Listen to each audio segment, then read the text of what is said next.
प्रश्न हल करते हैं। यूक्लिड विभाजन एल्गोरिथम का प्रयोग कर एचसीएफ ज्ञात करते हैं। तो हम महत्तम समअपवर्तक की परिभाषा जानते हैं कि वह बड़ी से बड़ी संख्या जो दी गई संख्याओं को विभाजित कर दे महत्तम समअपवर्तक कहलाती है। इसे इंग्लिश में एचसीएफ भी कहते हैं। क्वेश्चन है 135 और 225 का एचसीएफ ज्ञात करना है। हम लोग पिछली कक्षाओं में पढ़ चुके हैं भाग विधि द्वारा दो संख्याओं का मौसक। हम जानते हैं कि बड़ी संख्या में छोटी संख्या से भाग देते हैं। यहाँ बड़ी संख्या 225 है, छोटी संख्या 135 है, तो 225 को हम ए के रूप में मानेंगे और इसे बी के रूप में। तो 225 में हम 135 से भाग देते तो हमें 90 शेषफल प्राप्त हुआ। अब इसी शेषफल से हम पहले वाले भाजक को भाग देते हैं, ये आप लोग को पता हो। अब फिर हम इस शेषफल से दूसरे भाजक को भाग देते हैं। इस बार हमारा शेषफल 0 हो गया। तो हम जानते हैं भाग की प्रक्रिया में जब शेषफल रिमाइंडर r हमें 0 प्राप्त हो जाता है तब हम वहीं तक इस भाग की प्रक्रिया को अंत कर देते हैं। तो इस स्थिति में अंतिम भाजक 45 ही 135 और 225 का एचसीएफ कहलाएगा।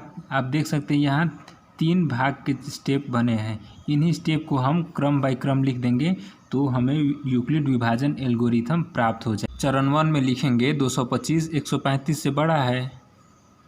तब हम पहला जो भाग की प्रक्रिया इसमें किए थे 225 में 135 से भाग देने पर हमें जो भागफल आया था और जो शेषफल आया था इन्हें हम गुणा करके जोड़कर दिखा। तो लिखेंगे 225 और 135 पर यूक्लिड प्रमेयिका का प्रयोग करने पर हम प्राप्त करते हैं भाज्य 225 बराबर भाजक 135 गुणे भागफल 1 प्लस 90।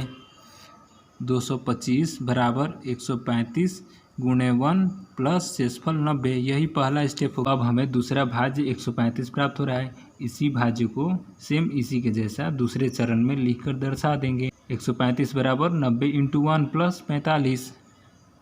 हम चरण तब तक लिखते जाते हैं कब तक, जब तक हमें शेषफल जो 0 नहीं प्राप्त हो रहा है। चूँकि शेषफल 90 बराबर नहीं है 0 के अभी, इसलिए 135 और यूक्लिड प्रमेयिका का प्रयोग करने पर 135 बराबर 90 इंटू 1, 90 गुणे 1 प्लस शेषफल हमें कितना प्राप्त हुआ था 45। लिख दिए इसी रूप में a बराबर बी क्यू प्लस आर।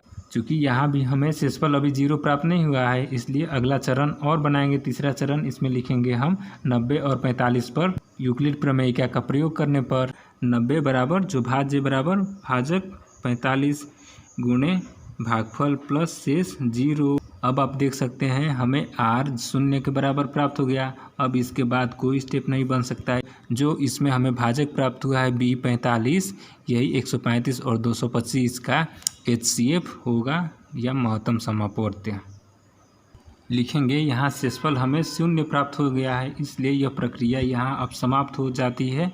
चूँकि इस स्थिति में भाजक 45 है इसलिए 135 और 225 का मौसक 45 होगा। यही हमारा आंसर प्राप्त होगा। आप देखेंगे सभी स्टेप a बराबर बी क्यू प्लस आर के रूप में है। तो हम तब तक हल करते जाते हैं जब तक कि हमें r 0 न प्राप्त हो जाए। ठीक है, जहाँ जिस स्टेप में हमें 0 प्राप्त हो जाएगा उस स्थिति में जो b है या जो भाजक वही इस प्रक्रिया का एचसीएफ या मौसक होता है। इसके आधार पर आप प्रश्नावली 1.1 के अन्य क्वेश्चन हल करके आप देख सकते हैं हर एक स्टेप में हमने यूक्लिड प्रमेयिका का प्रयोग किया है। a बराबर B Q plus R, a बराबर बी क्यू प्लस आर, इसलिए सभी प्रमेयिका मिलकर ही यूक्लिड विभाजन एल्गोरिथम कहलाती है। आप इस भाग विधि को रफ में हल कर सकते हैं। इसके आधार पर आपको ये स्टेप लिखने में आसानी होगी।